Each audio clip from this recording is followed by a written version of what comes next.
Cable எட்டுமா? எட்டும்னா சென்டரில் பண்ணுறோம்.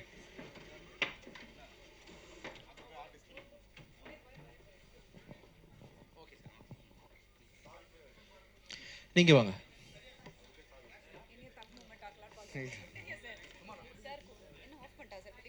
Mic work ஆகல தம்பி. சார் என்ன எதுக்கு நடுவில் போட்டிருக்காருன்னா இப்போ அடுத்து நிறைய தக் மூமெண்ட் இருக்கும். அதெல்லாம் ஒன்றும் இல்லைங்க. அதெல்லாம் நம்ம நண்பர்கள் கேள்வி கேட்க போகிறோம். Okay, ready. Over to press please. Mic அங்கே கொடுங்க சார். நீங்கள் மேலே வரீங்களா? வேணும் சார், மேலே வாங்க. வாங்க வாங்க வாங்க ப்ளீஸ். நான் வேணா ஃபோட்டோ எடுக்கிறேன், வாங்க. சரி வாங்க, மேலே வாங்கலேன் ப்ளீஸ், எனக்கு ஆசையாக இருக்குது, வாங்க. ஏன்னா பல வாட்டி எல்லாருமே கேட்குறாங்க யார் அது கேள்வி கேட்குறா ப்ரெஸ் சைடில். ஸோ மேலே வரலாம் சார், ப்ளீஸ் வாங்க. இன்னைக்கு இந்த முகத்தை வந்து உலகத்துக்கே நாங்க காட்டுறோம். பல கேள்விகள் பல லான்ச்ல கேட்கக்கூடிய ரொம்ப முக்கியமான ஒரு நபர் இவர். என்ன நிறைய வம்புகளில் மாட்டி விட்ட என்னோட தம்பி இவர் தான். இல்லை நீங்க தானேப்பா? வாங்க பேசுங்க. என்ன வந்ததுலேருந்து ஹீரோயின் கூட ரொமான்ஸ் இல்லைன்றீங்க. படம் பேரே ஹிட்லர் வச்சிருக்காரு. உண்மையிலுமே ஹிட்லர் மாதிரி நடந்துக்கிட்டாரா டைரக்டர்? இல்லை, ஹிட்லரில் வந்து ஃபுல் அண்ட் ஃபுல் ஆக்ஷனில் ஃபோக்கஸ் பண்ணார். இனிஷியலாக ரொமான்ஸ் கொடுத்தாரு. ஆனால் வந்து ரொம்ப இந்த என்ன சொல்கிறது இருக்குது, ரொமான்ஸ் இருக்குப்பா. தள்ளி பேசுகிறோம். நானும் அவங்களும் கண்ணாக பார்த்து ரொமான்ஸ் பண்ணுறோம். நெக்ஸ்ட் ப்ராஜெக்டில் இன்னும் க்ளோஸாக ட்ரை பண்ணலாம். உங்களுக்கு வேணுமா அது மாதிரி? சரி, ஓகே, தேங்க்யூ. இதில் ஆக்சுவலாக ஹிட்லரில் அந்த சொஸ்திக் அந்த கன் எல்லாமே இருக்குது. இது கம்யூனிசம் படமாக இருக்குமா? இல்லை, ஒரு கெட்டவன், அந்த கெட்டவனுக்கு ஒருத்தன் வந்து கெட்டவனாக தெரிகிறான் அப்படின்னா அவன் யார்? அவன் நல்லவன். கெட்டவன் பார்வையில் ஹீரோ ஹிட்லராக தெரிகிறான். ஹிட்லர் மாதிரி வந்து கெட்டவனை வந்து டெரர் காட்டுறான். அதனால வந்து ஹிட்லர்னு பேர் வச்சுருக்காங்க. இப்போ நீங்கள் மேடையில் பேசுகிறது பார்த்தீங்கன்னா ஆல்ரெடி நடிகர் சங்கத்தில் வந்து புகாரில் மாட்டினா 5 வருஷம் தடன்னு சொல்லியிருக்காங்க. ஸோ அதை பற்றி என்ன நினைக்கிறீங்க? என்ன புகாரில் மாட்டினா? இல்லை அந்த சம்மந்தம் ஹேமா கமிஷனு விசா கமிஷன் சொல்லிட்டு வந்துட்டு இருக்கு. ஆமாம். ஸோ பெண்களுக்கு அந்த இது இல்லை, பாதுகாப்பு இல்லைன்றாங்க. ஸோ நீங்கள் பாதுகாப்பாக தான் ரொமான்ஸ் இல்லாமல் நடிச்சிருக்கீங்க. இல்லை, படத்துக்குன்னு தேவைப்பட்ட அளவுக்கு பண்ணுறோம்ப்பா. ஆக்சுவலாக படத்துக்கு வந்து டைரக்டர் என்ன சொல்கிறாங்களோ அதை பண்ணுறோம். வேறு ஏதாவது முடிஞ்சால் நீங்கள் ஏதாவது சஜஸ்ட் பண்ணுறீங்களா நாங்கள் எப்படி பெண்களை பாதுகாக்கலாம்னு சொல்லிட்டு? அது நீங்கள் தான் சார் முடிவு பண்ண. இல்லை தம்பி, நீங்களும் ஒரு ஆம்பளை தானே? ஆம்பளை தான் சார். ஆமாம். ஆக்சுவலாக இப்போ வந்து அதுதான் கருத்து சொல்லிகிட்டே இருக்காங்க. இல்லை நம்ம சரி, நான் வந்து பெண்களை எப்படி பாதுகாக்கிறதுன்னு சொல்லிட்டு நான் சொல்கிறேன். உங்கள் கருத்து என்ன? எப்படி பாதுகாக்கலாம்? நம்ம தங்கச்சின்னு சொன்னாவே பாதுகாப்பு தாங்க தம்பி. முடியுமா? அதெல்லாம் மனசாட்சி இப்படி பேசுங்கப்பா. என்ன முடியுமா அது சொல்லுங்கள். நீங்கள் எப்படி பெண்களை பாதுகாக்க போகிறீங்க சொல்லுங்கள். அவங்ககிட்ட எப்படி நடந்துக்கணுமோ அந்த மாதிரி. எப்படி நடந்துப்பீங்க? நான் பெண்ணு வச்சுப்போமே, எப்படி நடந்துப்பீங்க? எப்படி சாப்பிட்டீங்களா? சாப்பிட்டேன். ஆமாம். நான் என்ன பண்ணேன், இப்போ இன்டர்வியூ கொடுத்துட்டு இருக்கிறேன். அப்புறம் ஓகே, இன்டர்வியூ கொடுத்துட்டீங்கன்னா ஃப்ரெண்ட்ஸாக எப்படி பேசுவாங்களோ அந்த மாதிரி நடந்து. ஃப்ரெண்ட்ஸ் எதுக்கு பேசுறீங்க? தங்கச்சின்னு சொல்லிட்டு போக வேண்டியது தானே. வேறு எதுவும் தேவையில்லை என்கிட்ட உங்களுக்கு ஆக்சுவலாக? இல்லை சார். இல்லை பெண்ணா வந்து நிற்கிறேன் இல்லையா? சாப்பிட்டீங்களான்னு கேட்டீங்க. சாப்பிட்டேன்னு சொல்லியாச்சு. வேற என்ன கேட்டீங்க ஆக்சுவலாக? அடுத்தது என்ன ப்ராஜெக்ட் பண்ண போறீங்க? அடுத்தது கூட பண்ணிட்டு இருக்கீங்க? நான் வந்து சுதாரிப்பா அண்ணான்னு பேசிடுறேன் இனிஷியல்லேருந்து. இப்போலாம் பெண்கள் அப்படி தான் பேசுகிறாங்கல்ல, தன்னை பாதுகாத்துக்கிறதுக்கு. உங்களை மாதிரி பசங்களை பார்த்தா, வாலிபர்களை பார்த்தா எடுத்தவொடனே அண்ணான்னு சொல்லிடுறாங்க. இன்னைக்கு ஆங்கர் மேலே என்ன கோவம் தெரியல வச்சு இன்னைக்கு செஞ்சு. நீங்க சோபனா என்னோட பெஸ்டி ஆக்சுவலாக. நம்ம ஜாலியாக பேசிக்கிட்டேன், வேற ஒன்றும் இல்லைப்பா. அதே போல் இப்போ வர நீங்கள் சொன்னீங்க சமீபத்தில் நாங்கள் ப்ரொமோஷன் பண்ணிட்டு இருக்கோம்னு சொல்லிட்டு, அந்த ப்ரொமோஷன் பண்ணுறீங்க, இங்கே நிறைய கேமராஸ் இருக்கு, இவங்களுக்குலாம் ஏன் கொடுக்க மாட்டீங்க? கொடுத்துட்டு இருக்கேன். இது உங்களை கூப்பிட்டு வச்சு பேசிட்டு இருக்கோம். எல்லாரையும் வர வச்சு பேச போகிறேன். நீங்கள் எல்லாரும் இங்கே வர போகிறீங்க. இங்கே இருக்கவங்க நிறைய பேர் அதை நோக்கி தான் வந்துட்டு இருக்காங்க. ஆமாம். ஸோ அதனால இங்கே இருக்கவங்களையும் கூப்பிட்டு கொஞ்சம் கன்சல்ட் பண்ணி இன்டர்வியூ எடுங்க அப்படின்னு. ஏன்னா பெரிய ஹீரோக்களை வந்து இவங்க கூப்பிடறது இல்லை நீங்கள் அப்படி. இதோ இப்போ கூப்பிட போகிறேன் பாரு. உங்களை வச்சே நீங்கள் யாரெல்லாம் கூப்பிடணும்னு சொல்கிறீங்களோ எல்லாரும் கூப்பிட போகிறேன். நேற்று ஒரு 8 சேனல், முந்தானத்து ஒரு 8 சேனல், 16 சேனல் வந்து ஹிட்லர் படம் ஓடுறதுக்காக கொடுத்துருக்கோம் இன்டர்வியூ. இப்போ யாரை கூப்பிடலாம் சொல்லுங்கள்? நீங்களே கூப்பிடுங்க. நீங்கள் யாரை வேணாலும் உங்களுக்கு பிடிச்ச யாராவது பொண்ணு சொல்ல முடியாதுல்ல. யாராவது ஒருத்தர் உங்களுக்கு யாரும் பிடிக்குன்னு கூப்பிடுங்க. யார் ரொம்ப கஷ்டப்படுறவங்க, யார் ரொம்ப நாள் இன்டர்வியூ எடுக்காமல் தவிக்கிறாங்கன்னு சொல்லுங்கள். நிறைய பேர் இருக்காங்க. ஒருத்தர் யாராவது ஒருத்தர் கூப்பிடுங்கப்பா, நான் பேசிடலாம். அப்படி ஒரு நேம் சொல்லுங்க. யாரோ ஒருத்தர் சொல்லுங்க. மோகன் இருக்காரு. வாங்க சார். மோகன் சார் வாங்க. மோகன் சார்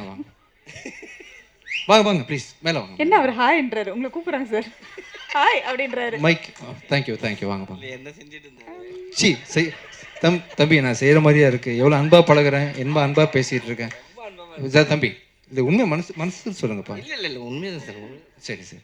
வணக்கம். வணக்கம். இப்போ எல்லாரையும் வந்து ஜிவி சார் வச்சு செய்வார், ஏன் ஸ்டேஜில் அவரை வச்சு செஞ்சீங்க? சி ஆக்சுவலாக என்னென்னா என் மைண்டு ஃபுல்லாக என்ன இருக்குன்னு ஓப்பனாக சொல்கிறேன்.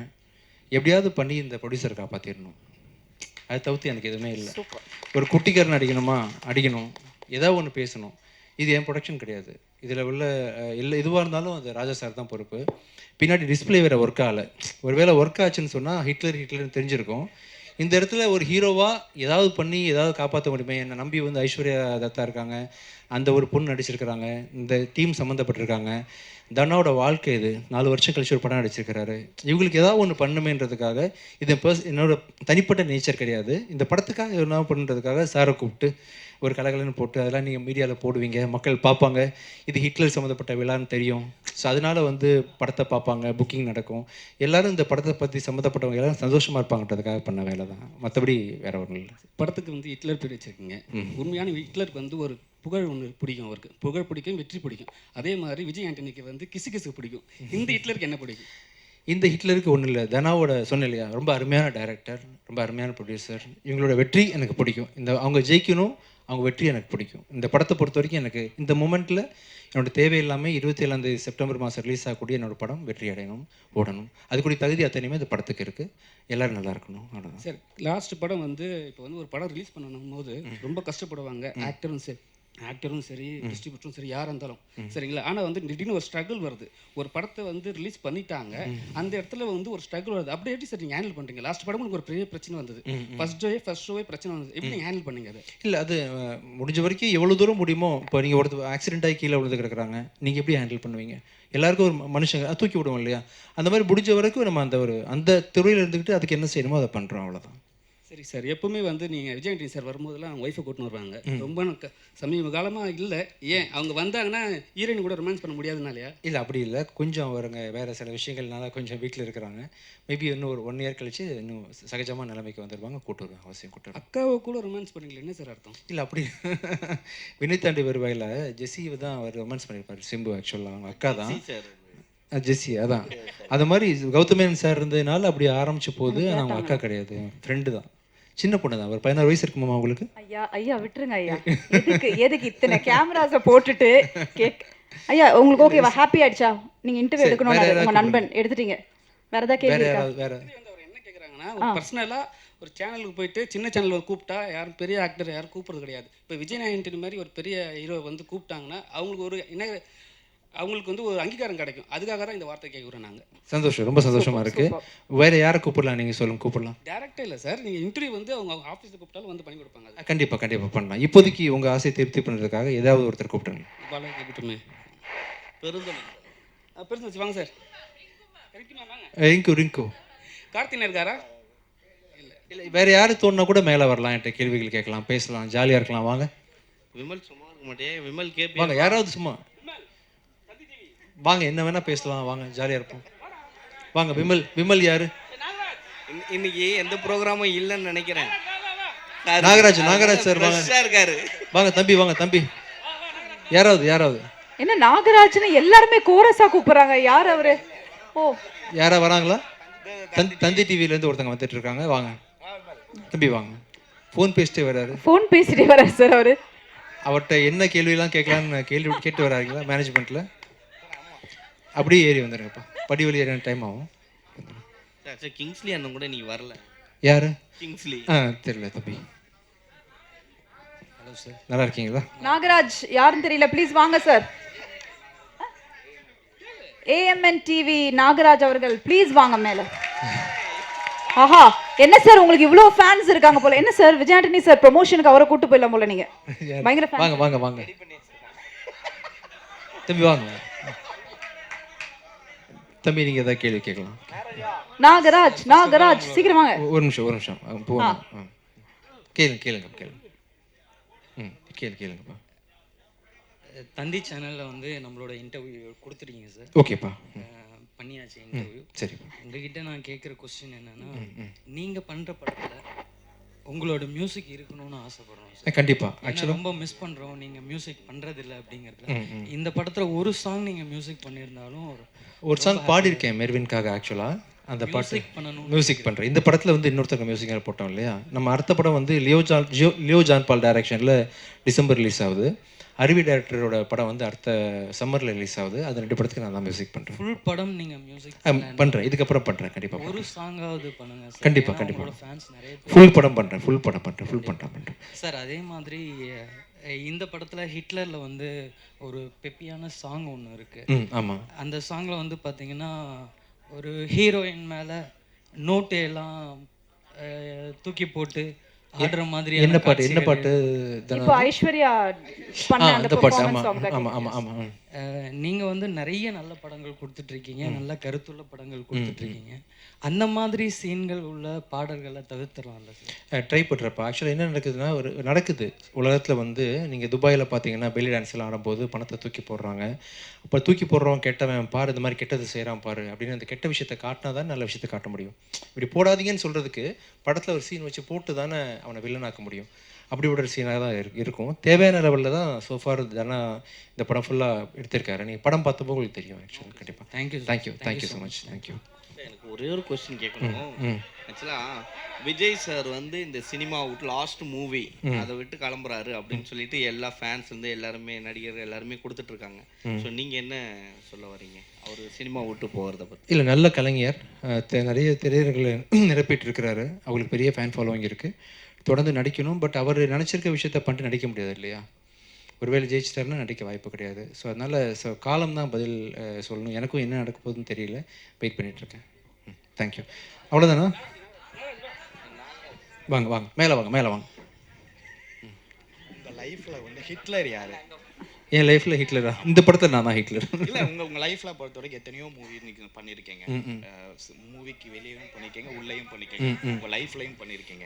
ஸோ உங்கள் லைஃப்பில் வந்து ஹிட்லர்னா அவங்க வந்து ஹீரோவா வில்லனா?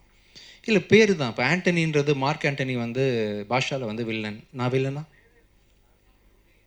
ஒரு பேர் வந்து அந்த பேரையே வந்து காலி பண்ணிடுறது இல்லையா. நிறைய பேர் உலகத்தில் ஹிட்லர் வாழ்ந்துருக்காங்க. அதில் ஒரு வீணா போனவன் இந்த ஹிட்லர் ஆக்சுவலாக. சார் இன்னொன்று, ரிவ்யூ பொறுத்த வரைக்கும் எல்லாருமே ரிவ்யூ பண்ணுறாங்க, மீடியா பீப்புள் ரிவ்யூ பண்ணுறாங்க. ஸோ சோசியல் மீடியாவில் பொறுத்த வரைக்கும் வந்து ரிவ்யூக்கு வந்து நீங்கள் வந்து ஒரு சில ரிவ்யூவர்ஸை வந்து நீங்கள் பண்ணுற தப்புன்னு நீங்கள் சொல்லியிருக்கீங்க. ஆமாம், தப்பு பண்ணும்போது மட்டும் தப்புன்னு சொல்கிறேன். ஸோ ஹிட்லரே ரிவ்யூ பண்ணுவாங்க. ஆமாம். ஸோ உங்களுடைய பாயிண்ட் ஆஃப் வியூவில் ஒருத்தங்க ரிவ்யூ பண்ணுறது ரிவ்யூவாக இருக்கணுமா, ஒப்பீனியனாக இருக்கணுமா? அவங்க ஒப்பீனியனாக இருக்கணும், ரிவ்யூவாக இருக்கணும், எப்படி வேணால் இருக்கலாம். இன்னொருத்தர் வாழணும், நம்ம எல்லாம் சந்தோஷமாக அந்த உலகத்தில் கடந்து போகணும், ஜேர்னி நல்லா இருக்கணும், ஒருத்தர் சப்போர்ட் பண்ணுன்ற நோக்கில் இருக்கலாம், தப்பு இல்லை. ஆமாம் சார். இந்த படம் வந்து ஆடியன்ஸ் பொறுத்த வரைக்கும் எப்படிப்பட்ட படமாக இருக்கும்? உங்களுடைய கேரியர் பொறுத்த வரைக்கும் எப்படிப்பட்ட படம்? ரொம்ப முக்கியமான படமாக இருக்கும், கமர்ஷியல் படமாக இருக்கும். நம்பி வந்து ஹிட்லர்ன்ற படத்தை வந்து 27th ரிலீஸ் ஆக போதும் தியேட்டருக்கு வருவாங்க. வர்ற யாருமே டிசப்பாயிண்ட் ஆகாமல் கண்டிப்பாக திருப்பி போவாங்க. இது வந்து மூவியோட ப்ரமோஷனுக்கு நான் கேட்குறேன். ஸோ அவுட் ஆஃப் மூவி தான். அவுட் ஆஃப் மூவி கேமராவில் கேட்பீங்களா? இல்லை, உங்ககிட்ட கேட்குறேன். சரி. ஸோ விஜய் சாரோட மாநாடு வந்து இண்டஸ்ட்ரியே போகிற மாதிரி ஒரு தகவல் இருக்கு. நீங்கள் விஜய் சார் கிட்ட மாநாடுக்கு வந்து போகக்கூடிய வாய்ப்புகள் இருக்கா? எனக்கு அவ்வளோ அரசியல் அறிவு கிடையாது. அரசியல் இல்லாம நான் விஜய் சார் மாநாடுனா அரசியல் தான். விஜய் சார் கூப்பிட்டாங்களா? விஜய் சார் உங்களை கூப்பிட்டாங்களா? போகிறதுக்கு வாய்ப்புகள் இருக்கா? ஃப்ரெண்டு தானேப்பா, வாய்ப்புகள் இருக்கு. விஷால் கூப்பிட்டாலும் போவேன். இல்ல விஷால் சார் ஆரியா மாநாடு வச்சாலும் போவேன். இல்ல நீங்க கூப்பிடுறீங்களா மாநாட்டுக்கு வர்றேன். விஜய் சார் ரியா we have any plan to மாநாடு? கிங்ஸ்லி கூப்பிட்டாலும் போவேன். விடுங்கப்பா, விடுங்க சார். நீங்க ஃபர்ஸ்ட் மாநாடுனா என்னன்னு ரியாக்கு எக்ஸ்பிளைன் பண்ணணும் இல்லையா? என்னப்பா? ப்ளீஸ் கம் டு சொல்லிட்டாங்க. ஓகே அதை விட்டுறலாம். Sir last question sir. Last நான் கேட்டேன், நீங்க அதை விட்டீங்க. என்னன்னா, எந்த ஒரு தனி மனிதனுக்குமே வந்து கிசு பேசினாவும் சரி, பேசினா பிடிக்கும், அவங்க மேலே கிசு வந்தால் பிடிக்காது. ஆனால் நீங்கள் எல்லா மேடையிலையும் வந்து கிசு எழுதுங்க சொல்லுங்க, என்ன ஒரு காரணம் சார்? ஏன் பண்ண மாட்டேங்கிறீங்க காரணம் சொல்லுங்க. நான் இவ்வளோ கேட்குறேன். இல்லை சார், ஏன் பண்ண மாட்டேங்க? மேலே இல்லைனால தான் பண்ண முடியல. இல்லாட்டி கண்டிப்பாக பண்ணி ட்ரை பண்ணுங்களேன். ஒரு மனுஷன் தப்பு இல்லாமல் இருக்குமா? அப்படின்னா சொல்லிட வேண்டியது தான். இப்போ 2-3 பேரை வந்து ஒரே மேடையில் வந்து லவ் பண்ணிட்டீங்க. சிச்சி, அது ப்ரொடியூசருக்காக பண்ணேன். இந்த ஹிட்லர் படத்தை ப்ரொமோட் பண்ணுறதுக்காக நான் பண்ணேன். இன்னும் 4 பேர் கூட பண்ணுவேன், கூப்பிட்டுவாங்க. சரி, இன்னொன்று கேட்டேன் சார். நீங்கள் கிசு கேட்டனால இது கிசு கிடையாது, ஒரு டைரக்டர் ஒரு விஷயத்த சொல்றாரு, ஆனா விஜய் ஆண்டனி சார் மட்டும் வித்தியாசமா பண்றாரு ஏன்? என்ன பண்றாங்க? ஆமா, ஒரு டைலாக் சொல்றாங்க, அந்த டைலாக்கே நீங்க வந்து மாத்தி ஐயோ create பண்ணி அது அவர் வந்து ரொம்ப ஸ்டைலாக சொன்னார், இன்னும் பொய்ட்டிக்காக சொன்னார். அது உங்களுக்கு வரும், எனக்கு வரல. அதனால தான் ரொமான்டிக் படம்லாம் பண்ணல. நெக்ஸ்ட் டைம் நான் வந்து கண்டிப்பாக இம்ப்ரோவைஸ் பண்ணுறேன். தேங்க்யூ அந்த வரைக்கும் மட்டும். தம்பி என்னை மாட்டி விட்டது போதுமா? வேறு ஏதாவது பிளான் வச்சுருக்கீங்களா? தேங்க்யூ. அப்புறம் தேங்க்யூ. ஸோ ரொம்ப நன்றி. இந்த படத்தை நீங்கள் அவசியம் வந்து வர செப்டம்பர் மாதம் 26 பார்க்கணும். படம் கண்டிப்பான கமர்ஷியல் படமாக உங்களை எல்லாரையும் திருப்தி படுத்துகிற படமாக நிச்சயமாக இருக்கும். தேங்க்யூ.